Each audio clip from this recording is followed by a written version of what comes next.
Good morning વિદ્યાર્થી મિત્રો. આજે આપણે એક નવા ટૉપિકની ચર્ચા કરવાના છીએ જે ખૂબ ઇમ્પોર્ટન્ટ ટૉપિક છે. થિયરી વાઇઝ નહીં પણ દાખલા વાઇઝ એ હમણાં ખબર પડશે જ તમને. ઓકે, ટૉપિકનું નામ છે અવરોધકતાનો તાપમાન પરનો આધાર.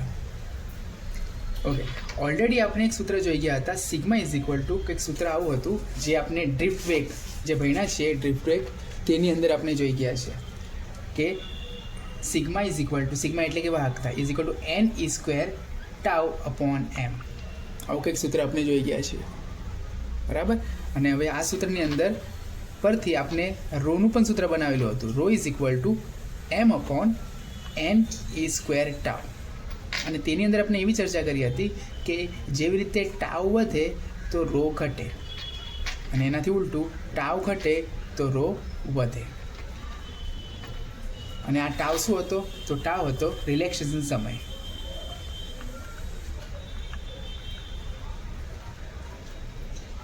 રિલેક્સેશન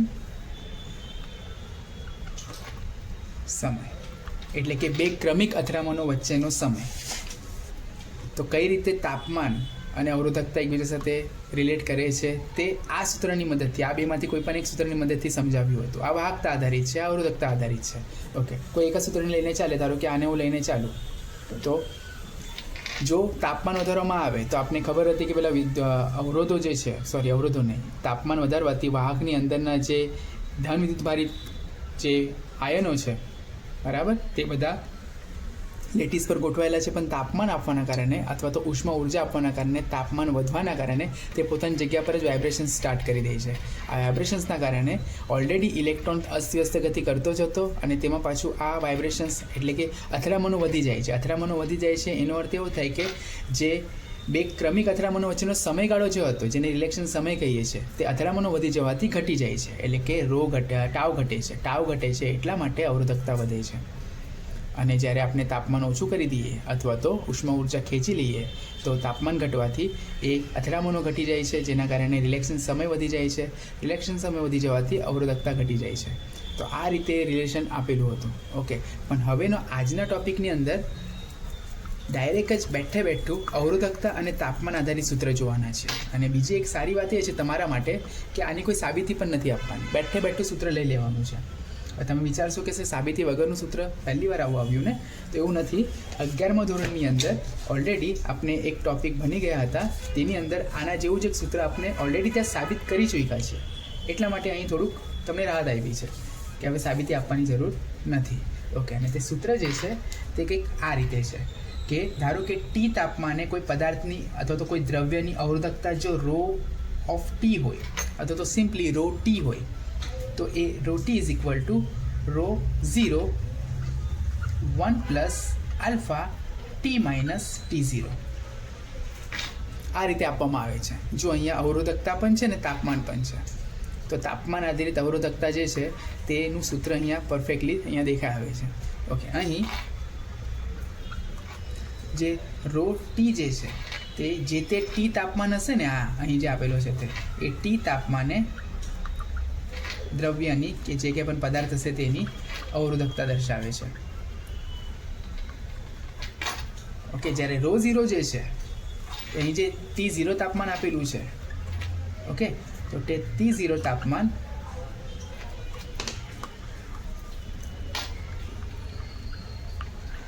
જેને ખરેખર તો સંદર્ભ તાપમાન પણ કહેવાય, રેફરન્સ ટેમ્પરેચર એમ. ઓકે, ટી તાપમાને દ્રવ્યની અવરોધકતા. ટી અને T0 એ અલગ અલગ તાપમાન છે. T0 સ્પેશિયલી સંદર્ભ તાપમાન છે. શું છે આપણે આગળ ડિસ્કસ કરીશું જ્યારે દાખલાઓ ગણીશું ત્યારે. ઓકે, હવે આલ્ફા શું છે? અહીંયા આલ્ફા જે છે તેને કહેવામાં આવે છે અવરોધકતાનો તાપમાન ગુણાંક.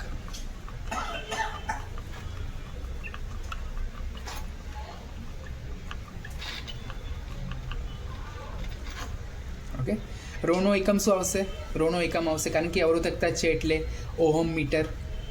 રો 0 પણ અવરોધકતા જ છે, ખાલી અલગ અલગ તાપમાન માટે અલગ અલગ ઇન્ડિકેશન કરેલા છે, તો એનો પણ એકમ ઓહમ મીટર જ છે. તાપમાન ટી અને T0 તો એમના એકમો શું આવશે? તો કાં તો સેલ્સિયસ હશે, કાં તો કેલ્વિન હશે, કાં તો ફેરેનહીટ હશે. ઓકે, તાપમાનના એકમો તમને ખ્યાલ છે. ઓકે, આલ્ફાનો એકમ શું હશે? તો આલ્ફાનો એકમ બને છે સેલ્સિયસ ઇન્વર્સ અથવા કેલ્વિન ઇન્વર્સ, અથવા તો જો ફેરેનહીટ હોય તો ફેરેનહીટ ઇન્વર્સ, અથવા તો બીજો કોઈ પણ એકમ હશે તાપમાનનો તો તેનો ઇન્વર્સ આ એકમ આલ્ફાનો થશે. જો ધ્યાનથી જોશો તમને તો ખ્યાલ આવશે કે અહીં આલ્ફાને જો કરતા બનાવ્યું તો ઓટોમેટિકલી તાપમાન જે છે છેદમાં ચાલ્યું જાય છે, અને એના કારણે એકમ જે બનશે તે સેલ્સિયસ ઇન્વર્સ અથવા તો કેલ્વિન ઇન્વર્સ બની જાય છે. ઓકે, જે છે અવરોધકતાનું તાપમાન ગુણાંક. ઓકે, તો તમારે હવે આ સૂત્ર વાપરવાનું છે તાપમાન અને અવરોધકતા રિગાર્ડિંગ જે દાખલાઓ જે છે. અને તમને કહી દઉં તો ઉદાહરણની અંદર 1 થી 2 દાખલા છે અને સ્વાધ્યાયની અંદર 4 દાખલા છે. સ્વાધ્યાયની અંદર ગણીને 6 થી 7 દાખલા છે આપણા સિલેબસમાં, વધીને ચલો 8 હશે, પણ એમાંથી 50% દાખલા એટલે કે 4 દાખલા આ સૂત્ર પર જ છે. ઓકે, તો આ સૂત્ર એટલું ઇમ્પોર્ટન્ટ થઈ જાય છે. અને જો ઇઝી પણ છે, ρt = ρ0 1 + α t - t0. ઓકે, તો આટલું આપણે પહેલાં તો નોટ ડાઉન કરી લઈએ. હું પોઝ કરું છું, તમે નોટ ડાઉન કરી લો. ઓકે, ચાલો હવે આ જે હમણાં જે થોડુંક 2-4 મિનિટ આપણે બીજી ડિસ્કશન કરવાના છે તે આપણે લખવાની જરૂર નથી, પણ સમજી લઈએ કે આ સૂત્ર આવ્યું કઈ રીતે છે. તો તમને યાદ હશે તો આપણે જ્યારે 11મા ધોરણની અંદર ઉષ્મા વહન, ઉષ્માનયન, ઉષ્મા વિકિરણ, પછી એના આગળ ઉષ્મા અને કાર્ય અને બધું ભણ્યા હતા, બરાબર? યાદ આવ્યું એ ચેપ્ટર? ઉષ્માની અસર, ઉષ્મીય અસર, દ્રવ્યની ઉષ્મીય અસર, આવું કંઈક ચેપ્ટર હતું, ઉષ્મીય ગુણધર્મો, બરાબર? તો તેની અંદર આપણે એક પહેલો સવાલ સતત પૂછતા હતા, બરાબર? અને તે સવાલ એ હતો કે જ્યારે પણ પદાર્થને આપણે ઉષ્મા આપીએ તો શું થાય? અને રિપીટેડલી એ સવાલો દર પીરિયડમાં પૂછતો હતો અને તે સવાલનો જવાબ અલગ અલગ આવતો હતો. અલગ અલગ મતલબમાં એ 3 જવાબો તમે આપતા હતા, 3 અલગ અલગ જવાબો. એક, જ્યારે પદાર્થને આપણે ઉષ્મા આપીએ ત્યારે તેનું તાપમાન વધે કાં તો ઘટે. ઉષ્મા આપીએ એટલે તાપમાન વધવાનું જ છે, બરાબર? બીજું, તેનું કદ એક્સપાન્ડ થાય. અને ત્રીજું, તેનું સ્વરૂપ બદલાય. જો પ્રવાહી હશે તો વાયુમાં, જો ઘન હશે તો પ્રવાહીમાં, એવી રીતે એનું સ્વરૂપ બદલાય. આ 3માંથી કોઈ પણ એક ફેરફાર, કાં તો કોઈ 2 ફેરફાર, કાં તો 3 ફેરફાર થઈ શકે છે. ઓકે, બરાબર? તો તેની અંદર જે પેલું કદ પ્રસરણ હતું ને, બસ એ કદ પ્રસરણનું સૂત્ર જ્યારે યાદ અપાવતો, તો કદ પ્રસરણનું સૂત્ર શું હતું? એનામાં લંબાઈવાળું સૂત્ર લઉં તો લંબાઈમાં ફેરફાર થતો હોય તો એ સૂત્ર લખતા હતા આપણે ΔL = αL ΔT, યાદ હશે તો, જેમાં આલ્ફાને રેખીય પ્રસરણાંક કહેતા હતા.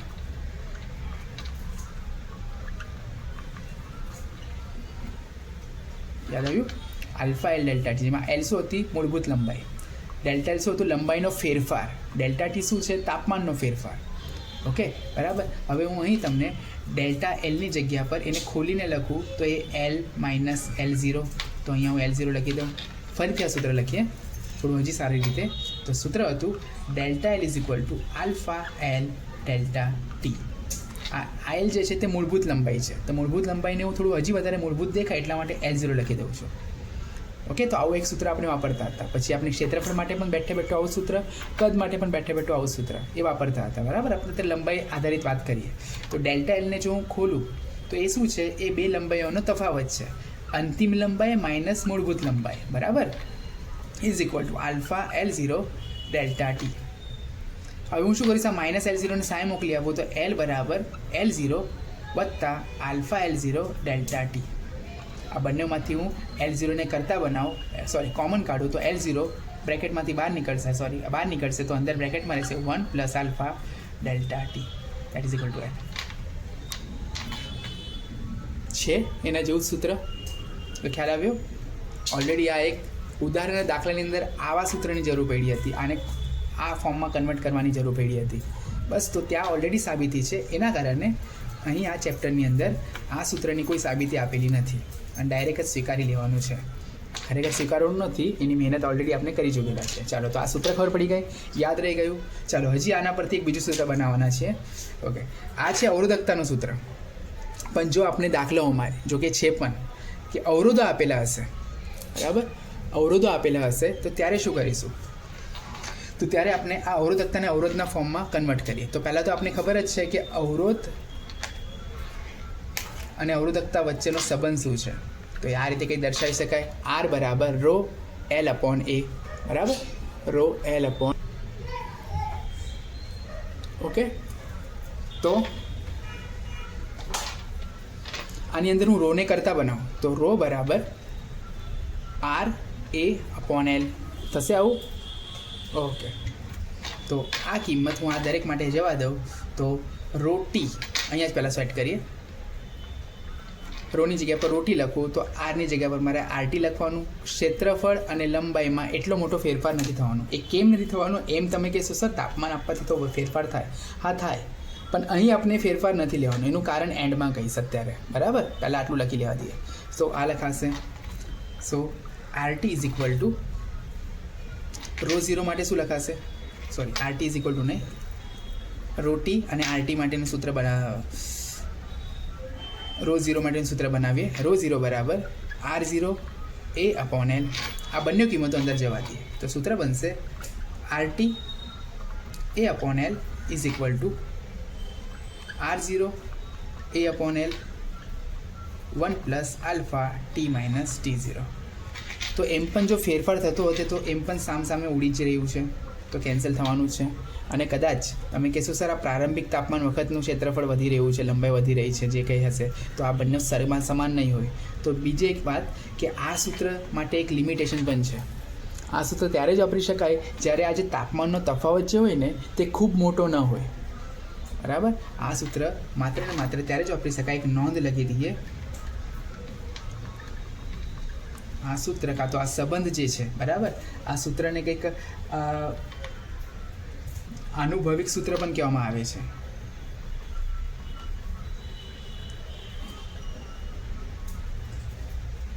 તો આ આનુભવિક સૂત્ર જે છે તે માત્ર તાપમાનના ઓછા તફાવત માટે જ, ઓછા કરતાં બોલું નાના તફાવત માટે જ સુયોગ્ય છે.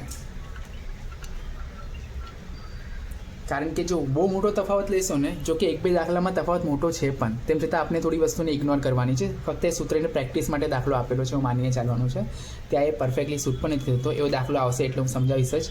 ઓકે, તો એ સુયોગ્ય છે ક્યારે? જ્યારે નાનો તફાવત હોય ત્યારે. એટલે અરાઉન્ડ તાપમાનનો તફાવત વધીને કંઈક 80 થી 90 ડિગ્રીનો તફાવત હોય ત્યારે, કાં તો ચાલો ને 100 આપણા માટે લઈ લઈએ, 100 ડિગ્રીનો તફાવત હોય ને ત્યાં સુધી આ આ સૂત્ર વેલિડ છે.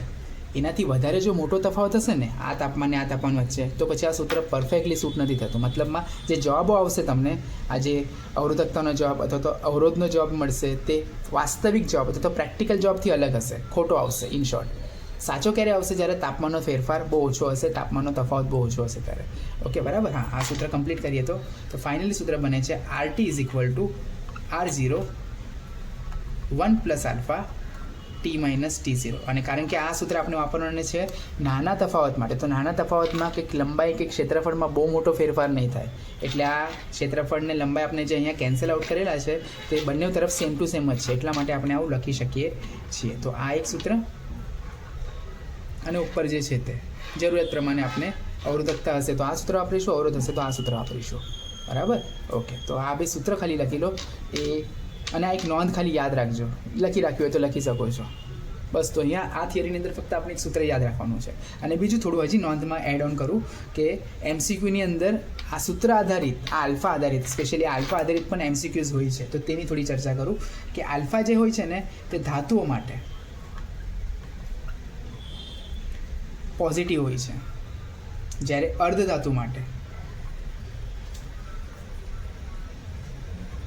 અર્ધધાતુઓને તમે અર્ધવાહકો પણ બોલી શકો છો, આગળ આપણે જોઈ ગયા હતા, તેના માટે આ નેગેટિવ હોય છે. હવે એવું કેમ? તો અર્ધવાહકોની અંદર એવું જોવા મળે છે કે તાપમાન વધારતા એમની અવરોધકતા ઘટે છે. ધાતુઓમાં આપણે જોઈ ગયા છે કે જેમ જેમ તાપમાન વધારીએ ને તેમ તેમ તેની અવરોધકતા પણ વધે, પણ અહીં ધાતુઓની અંદર કાં તો અર્ધવાહકોની અંદર તાપમાન વધારતા અવરોધકતા એમની ઉલટી ઘટે. એટલા માટે અહીંયા એ વિરોધાભાસ દર્શાવવા માટે અહીંયા નેગેટિવ છે, મતલબમાં આલ્ફાની કિંમત અહીંયા નેગેટિવ આવશે. અહીંયા નેગેટિવ મૂકશો એટલે ઓટોમેટિકલી જવાબ તમારો એ પ્રમાણે સેટ થઈ જશે, બરાબર? તો આટલું જરા યાદ રાખજો. આના આધારિત પણ MCQ હોય છે. ધાતુઓ માટે આલ્ફાની કિંમત બ્લેન્ક, બરાબર? પોઝિટિવ, નેગેટિવ, અચળ, એવું સોન આવી શકે છે, બરાબર? તો આટલું યાદ રાખજો, બરાબર? તો આ સૂત્રને પણ યાદ રાખજો. ચાલો, તો હવે આના આધારિત આપણે દાખલાઓ જોઈએ. લખી લીધું?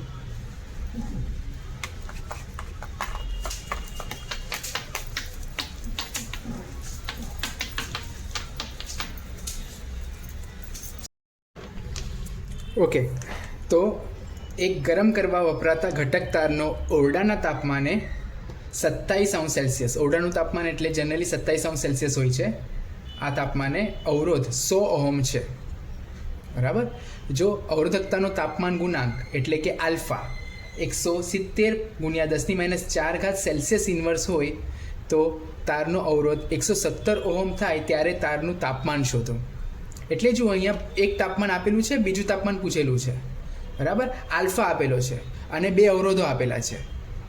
આ તાપમાનનો અવરોધ 100 ઓહમ અને બીજો જે તાપમાન જે પૂછેલું છે તેનો અવરોધ 170 ઓહમ આપેલો છે, બરાબર. તો અહીંયા તાપમાન શોધવાનું છે, બરાબર. તો જો તમને સૂત્ર યાદ હશે તો ફરી એકવાર રો અહીંયા લખીએ, પછી પાછું પૂછી નાખીશું. Rho T is equal to rho 0 1 + alpha T - T0, આવું કંઈક સૂત્ર હતું. જો કે અહીંયા અત્યારે તો અવરોધ છે તો આપણે આ રો વાળું સૂત્રને લખતા આપણે લખીએ RT is equal two R0 1 + alpha T - T0. તો જુઓ અહીં સંદર્ભ તાપમાન તરીકે આપણે આ ઓરડાનું તાપમાન લઈશું, એટલે કે 27°C, એટલે કે આ T0, અને એના આધારિત જે અવરોધ જે છે તે 100 ઓહમ છે, એટલે કે આ અવરોધ સંદર્ભ તાપમાન આધારિત અવરોધ, આ તાપમાન આધારિત અવરોધ, આ બે વેલ્યુ આપેલી છે. આલ્ફા પણ આપેલો છે, આ જુઓ, બરાબર. ઓકે, અને ટી તાપમાને અવરોધ પણ આપેલો છે, આ રહ્યો. તો તમારે આ ટી તાપમાન જ શોધવાનું છે. તો જો આખા સમીકરણની અંદર ફક્ત આ ટી પૂછેલો છે તો તમે આ સમીકરણ વાપરીને અથવા તો આ સૂત્ર વાપરીને જવાબ મેળવી શકો છો. જો કઈ રીતે લખવાનું છે તે જોઈએ. ઓકે, આપણે પહેલાં તો જે આપેલું છે તેની લિસ્ટ કરી દઈએ, જે દાખલા ગણતી વખતે આપણે કરતા જોઈએ છે. ઓકે, અહીં શું આપેલું છે? એક તો T0 આપેલો છે જે છે 27°C, અને તે સમયે અવરોધ આપેલો છે R0 is equal two 100 ohm. પછી ટી ઇઝ ઇક્વલ ટુ શોધવાનું છે જ્યારે અવરોધ RT ઇઝ ઇક્વલ ટુ હશે 170 ઓહમ, અને આ બધામાં આલ્ફા પણ આપેલો છે જે છે 1.70 × 10⁻⁴ ઇન્વર્સ. ઓકે, ચાલો તો ડાયરેક્ટ સૂત્ર એપ્લાય કરીને ગણતરી કરીને જવાબ મેળવવાનું છે. પણ અહીંયા એક બીજી ઇમ્પોર્ટન્ટ વસ્તુ જે મારે કહેવી જોઈએ કે અહીં છે ને આલ્ફા જે સેલ્સિયસમાં છે, એટલે કે સેલ્સિયસ ઇન્વર્સમાં છે, અને જે તાપમાનો જે આપેલા છે તે પણ સેલ્સિયસમાં છે.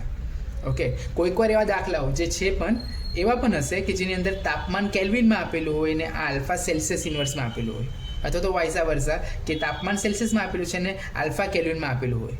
તો તમારે ફરજિયાત એકમ સરખો કરવો પડે, સેલ્સિયસને કાં તો કેલ્વિનમાં, કેલ્વિનને કાં તો સેલ્સિયસમાં ફેરવવો પડે, બરાબર. તો અહીંયા એક નોંધ છે, નોંધ અથવા તો બોલવું એક ટીપ છે કે આલ્ફાની વેલ્યુને એટલે કે આલ્ફાના એકમને આપણે ચેન્જ નથી કરવાનો, બરાબર. જો અહીં આલ્ફા સેલ્સિયસ ઇન્વર્સમાં આપેલું હશે તો તમારા તાપમાનને આપણે સેલ્સિયસમાં કન્વર્ટ કરી દઈશું, અને જો આલ્ફા કેલ્વિન ઇન્વર્સમાં આપેલો છે તો તમારા તાપમાનને આપણે કેલ્વિનમાં કન્વર્ટ કરી દઈશું, આપેલા તાપમાનને આપણે કેલ્વિનમાં કન્વર્ટ કરી દઈશું. મતલબમાં આલ્ફાના જે એકમને આપણે બદલવાનો નથી. એનું કારણ છે કે અહીંયા આલ્ફા જે છે એનો એકમ કાં તો સેલ્સિયસ ઇન્વર્સ આવશે, કાં તો કેલ્વિન ઇન્વર્સ આવશે, કાં તો બીજો કોઈ પણ એકમ હશે તાપમાનનો, તેના આધારિત ઇન્વર્સ એકમ આવશે. અને એમ પણ તમને ખબર છે કે મીટર સેન્ટીમીટર જેવો સીધો સંબંધ નથી સેલ્સિયસ અને કેલ્વિન વચ્ચેનો. ઓકે, બરાબર. જેમ કે 0°C બરાબર 273 પોઈન્ટ એક્ઝેક્ટ લખું તો 15° કેલ્વિન, ડિગ્રી નહીં લખાય, કેલ્વિન. ઓકે, હવે 1°C તો કંઈ 200 ગુણ્યા 1 નથી કરવાનું, આની અંદર ઉમેરવાનું છે. 2 થઈ જાય તો +2 ઉમેરવાનું છે, 3 જાય તો આવો એક અટપટો સંબંધ છે. તો તેની અંદર તમારે આ સેલ્સિયસનું કેલ્વિન ઇન્વર્સમાં કન્વર્ટ કરવું થોડું અઘરું પડશે. થઈ શકે છે પણ અઘરું પડશે, એના સ્ટેપ વધી જશે. તેના કરતાં ઇઝી વે એ છે કે આપણે આલ્ફાના એકમને ન બદલતા આપણે જે તાપમાનના એકમો જે આપેલા છે તેને બદલી નાખીશું, બરાબર. તો આપનું આ મેઇન પોઈન્ટ એ જ રહેશે કે જ્યારે આલ્ફા આપેલું હોય અને તેનું એકમ આપેલું હોય એ પ્રમાણેના એકમમાં આપણા તાપમાન હોવા જોઈએ. સેલ્સિયસ ઇન્વર્સમાં છે તો આપેલા તાપમાન સેલ્સિયસમાં હોવા જોઈએ, કેલ્વિન ઇન્વર્સમાં છે તો આપેલા તાપમાન કેલ્વિન ઇન્વર્સમાં હોવા જોઈએ, અને નહીં હોય તો એને ફેરવી દેવાના, બરાબર. આલ્ફાને ચેન્જ નહીં કરવાનો. અને અમુક દાખલા એવા પણ છે જેમાં આલ્ફાની જરૂર પણ નથી પડતી, જોશો આપણે. ઓકે, ચાલો સ્ટાર્ટ કરીએ. તો આટલું આપેલું છે, માટે આપણી પાસે સૂત્ર છે RT is equal two R0 1 + alpha T - T0. Okay, હવે બે મેથડ છે. પહેલાં તમે કિંમત નાખી દો અને પછી ટીને કરતાં બનાવો, કાં તો પહેલાં ટીને કરતાં બનાવી દો પછી કિંમત એપ્લાય કરો, તમારા પર છે, ડિપેન્ડ્સ ઓન યુ. ઓકે, હું પહેલાં સેટ કરું છું, ટીને કરતાં બનાવું છું, પછી કિંમત મૂકવાનું રાખીશ. ઓકે, તો આ R0 જે છે તે સામે મોકલીશું તો છેદમાં આવી જશે, તો અહીંયા દેખાશે 1 + α t - t0. હવે હું આ એકને પણ સામે મોકલી આપું છું, તો હવે આ દેખાશે RT/R0. આ 1 આમ આવશે તો -1 થશે = α t - t0. હવે તમારે જો કિંમત મૂકવી હોય તો મૂકી શકો છો. ચાલો, RT ની કિંમત છે 170 છેદમાં R0 ની કિંમત છે 100 -1 = આલ્ફાની કિંમત અત્યારે મૂકવી તો મૂકી દો, કાં તો અત્યારે એમ જ રાખીએ.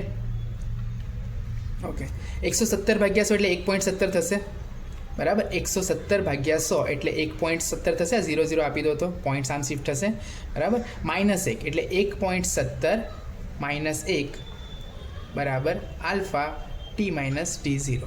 આ થશે 0.70, બરાબર, = આલ્ફા t - t0. હવે આલ્ફાનું હું સામે મોકલું છું, તો 0.70 ભાગ્યા આલ્ફા = t - t0. આમાં ઘણા એવા સ્ટેપ્સ છે, નહીં લખો તો પણ ચાલે, થોડુંક ડાયરેક્ટ જમ્પ મારો તો પણ ચાલે, બરાબર. આ તો દરેકને ખ્યાલ આવે કે સ્ટેપ્સ કઈ રીતે જઈ રહ્યા છે, એટલા માટે હું પૂરેપૂરું બધું લખી રહ્યો છું. બાકી આ અમુક સ્ટેપ્સ જે છે ને તે નેસેસરી નથી, બરાબર. ઓકે, તેમ છતાં ઠીક છે, લખશો. ચાલો, આલ્ફાની કિંમત કેટલી આપેલી છે? 1.70 × 10⁻⁴. ઓકે, તો 0.70 ભાગ્યા 1.70 × 10⁻⁴ =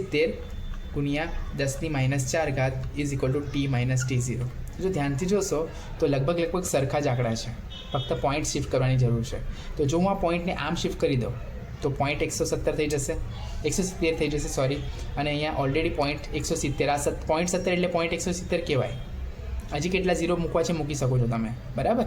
તો આ પોઈન્ટને હું આમ શિફ્ટ કરું તો આ 0.170 થશે, બરાબર. તો પોઈન્ટ આમ ખસેડું તો 10⁻³ થઈ જશે. પર પેઢી કે આ પોઈન્ટ હું આમ ખસેડું તો 10⁻³ થઈ જશે. ઓકે, સો આ બંને કેન્સલ થઈ જશે, એટલે કે લખું એ સ્ટેપ 0.170 ભાગ્યા 0.170 × 10⁻³ = t - t0. આ કેન્સલ. આ 10⁻³ જે છેદમાં જે છે તેને ઉપર મોકલી આપીશ તો એ ઓટોમેટિકલી 10⁻³ થઈ જશે, દેટ ઇઝ t - t0. 10⁻³ એટલે 1000 બરાબર t - t0. આટલું ખ્યાલ આવ્યો, બરાબર. ઓકે, તો બસ હવે આના પરથી જગ્યા જ નથી આપણી પાસે. ઓકે, અહીંયા આના પરથી ટીને કરતાં બનાવો તો t બરાબર 1000 + t0. હવે t0ની કિંમત મૂકી દઈએ, જે છે 127, બરાબર. તો બેક ટુ 27 એટલે જવાબ હશે 27 ડિગ્રી સેલ્સિયસ. આ છે જવાબ. એટલે કે તમારે આટલું અવરોધ મેળવવો હોય તો તમારે આ તાપમાન સુધી લઈ જવું પડે. હવે અહીંયા જોશો તમે તો રૂમ ટેમ્પરેચર જે હતું, એટલે કે એક તાપમાન હતું 27 ડિગ્રી સેલ્સિયસ અને બીજું તાપમાન ડાયરેક્ટ 1027. ડિફરન્સ જુઓ, 1000 ડિગ્રી સેલ્સિયસનો છે. ખરેખર અહીં આ મેથેમેટિકલી તો આપણે પ્રૂફ કરી ચૂક્યા, પણ ખરેખર આટલા તાપમાન પર લઈ જવા બાદ જે વાહક હશે કાં તો તાર હશે તેનો અવરોધ આ નહીં હોય. આ તો ખાલી એક પ્રેક્ટિસ માટે દાખલો આપેલો છે, બાકી વ્યવહારમાં જોવા જઈએ પ્રેક્ટિકલી તો આ અવરોધ આટલો નહીં મળે, કંઈક અલગ જ મળશે. રીઝન ઇઝ, આપણે જો યાદ હશે તો આ સૂત્ર આપણે ત્યારે જ એપ્લાય કરી શકીએ જ્યારે તાપમાનનો બહુ મોટો તફાવત ન હોય, પણ તેમ છતાં આપણા સિલેબસમાં એક લિમિટેડ વર્ઝન છે, એટલા માટે આપણે જસ્ટ પ્રેક્ટિસ માટે આપણે આ એક રકમ આપેલી હતી તો તેનું સોલ્યુશન આ રીતે આપ્યું. તો અત્યારે જવાબ તો આપણે ટેક્સ પ્રમાણે આ જ છે, તો આપણે આ જ ચલાવવાનો છે. ઓકે, જોઈ લો બરાબર. કંઈ પણ ડાઉટ હશે તો પૂછી શકો છો અને બરાબર વ્યવસ્થિત લખજો. ઓકે, મેં કીધું એ પ્રમાણે અમુક સ્ટેપ્સ જે છે તે અત્યારે ઠીક છે લખજો, પછી નહીં લખશો તો પણ ચાલશે, બરાબર. ઓકે, તો પૂછી નાખીએ. નવો દાખલો જોઈએ, થોડોક અલગ. ઓકે ઓકે, તમારી સામે નવો સવાલ છે. સ્વાધ્યાયનો 5મો દાખલો છે. ત્રીજો દાખલો જોઈ ગયા. ચોથો દાખલો થોડો નાનો છે, આના આધારિત નથી, એક નાનકડો દાખલો છે. પછી એના પછી 5મો દાખલો છે, જે પણ હમણાં જે આપણે સૂત્ર ચલાવી રહ્યા છે તેના આધારિત આ દાખલો છે. જુઓ આની અંદર શું પૂછેલું છે. એક ચાંદીના તારનો 27.5 ડિગ્રી સેલ્સિયસ તાપમાને અવરોધ 2.1 ઓહમ છે અને 100 ડિગ્રી સેલ્સિયસ તાપમાને અવરોધ 2.7 ઓહમ છે, બરાબર. એક તાપમાને આ અવરોધ, બીજા તાપમાને આ અવરોધ. તો ચાંદીનો અવરોધકતાનો તાપમાન ગુણાંક શોધો. આમાં શું પૂછ્યું છે? આમાં તાપમાનનો અવરોધકતાનું તાપમાન ગુણાંક એટલે કે આલ્ફા પૂછેલો છે. બરાબર. તો સૂત્ર તો એનું એ જ રહેશે, ફક્ત આપણે આ વખતે આલ્ફાને કરતા બનાવીશું. આલ્ફાને કરતા બનાવીને આ બધી કિંમતો મૂકી દઈશું એટલે તમારો જવાબ તૈયાર. જુઓ હવે અહીં આલ્ફા જાતે જ પૂછેલો છે, એટલે આની અંદર આલ્ફાનો જે કંઈ પણ એકમ આવશે તે સેલ્સિયસમાં જ આવવાનો છે. બરાબર. હા, પણ જો કે નથી પૂછાતું એવું, પણ કદાચ જો આ સવાલ MCQની અંદર નાખી દે, બરાબર, તો એની અંદર આલ્ફાની અલગ અલગ કિંમતો આપેલી હશે. કદાચ વધારે કન્ફ્યુઝન માટે અમુક કિંમતો સેલ્સિયસ ઇન્વર્સમાં હશે, તો અમુક કિંમતો ઓપ્શન્સની અંદર કેલ્વિન ઇન્વર્સમાં હશે. તો ત્યાં થોડુંક આ ટફ થઈ જશે કે જવાબ કઈ રીતે મેળવવો. મતલબમાં જવાબ તો તમે મેળવી નાખશો અને એ જવાબ જે સેલ્સિયસ ઇન્વર્સની અંદર જ હશે અને તમારો જવાબ સાથે મેચ થશે તો તમે ત્યાં ટીક કરી નાખશો. પણ કદાચ સાચો જવાબ જે લોકોએ કેલ્વિન ઇન્વર્સમાં આપેલો હોય ત્યારે આપને તો ખબર નથી કે જવાબ કયા ફોર્મમાં છે, તો ત્યારે થોડોક એમ વધારે ટાઈમ લઈ લે દાખલો, તમારે પાછું કન્વર્ટ કરીને ગણતરી કરવી પડે. બરાબર. ઓકે, ઠીક છે, જોઈશું જે થાય તે. પણ અત્યારે આપણે આલ્ફા શોધી નાખીએ. ચાલો, તો શું આપેલું છે આની અંદર? તો અલગ અલગ તાપમાન અને એને અનુરૂપ અવરોધો આપેલા છે. તો અહીં એક તાપમાન છે T બરાબર 27.5 ડિગ્રી અને ત્યારે અવરોધ આપેલો છે R બરાબર 2.1 ઓહમ. બરાબર. તો આ આપનો સંદર્ભ તાપમાન લઈ લઈએ, એના આધારિત આ આપનો સંદર્ભ અવરોધ લઈ લઈએ. ઓકે, અને બીજું તાપમાન છે T બરાબર 100 ડિગ્રી સેલ્સિયસ અને ત્યારે અવરોધ જે છે જેને આપણે RT લખીશું જે છે 2.7 ઓહમ. તો આલ્ફા પૂછેલો છે. ઓકે, તો આપનું જે કોમન સૂત્ર જે છે તે જ આલ્ફાને RT is equal two R0 1 plus alpha T minus T0. Okay, ફરી એકવાર પહેલાં કિંમત નાખી તો પછી આલ્ફાને કરતા બનાવો, કાં તો પહેલાં આલ્ફાને કરતા બનાવી દો પછી કિંમત નાખો, તમારા પર છે. મારા મેથડ પ્રમાણે હું પહેલાં સેટ કરીશ, આલ્ફાને કરતા બનાવવાનો પ્રયત્ન કરીશ, પછી કિંમત મૂકીશ. તો RT અપોન R0 આગળના દાખલામાં પણ જોઈ ગયા હતા કે R0 સામે જશે તો છેદમાં જશે, તો આ બ્રેકેટ હવે લખવાનો કોઈ અર્થ નથી, તો અહીંયા સામે દેખાશે 1 plus alpha T minus T0.